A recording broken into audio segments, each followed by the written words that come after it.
তো ভাই ঘড়ির কাঁটায় বেজে গেছে হচ্ছে 3:50, ঠিক আছে।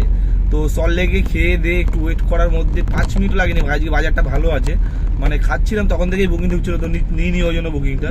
খেয়ে দিয়ে উঠে মোটামুটি 5-7 মিনিট রেস্ট করার পরেই একটা বুকিং চলে আসে খুব সুন্দর ইনড্রাইভে, ঠিক আছে। তো কাস্টমারকে আমি জাস্ট ড্রপ করলাম এক্ষুনি, এটা হচ্ছে তোমার এই যে হচ্ছে বারুইপুর স্টেশন পুরো বাঁদিকে, ঠিক আছে।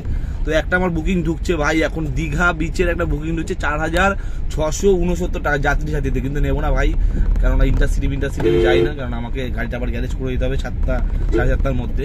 তো দুবার ধরে মানে ঢুকছে, আমি স্ক্রিনশট রেখে নিয়েছি, দিয়ে দেবো তোমাদের, দেখে নেবে।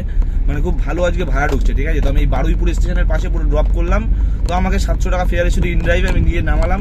তো এখন আবার একটা বুকিং ঢুকে গেছে, তো ড্রপটা কোথায় আছে আমি ঠিক দেখিনি, সামনে দিকে আছে 14 কিলোমিটার দেখলাম, ঠিক আছে। 350 টাকা কত দিচ্ছে, আবার ঢুকছে ভাই ওই বুকিংটা।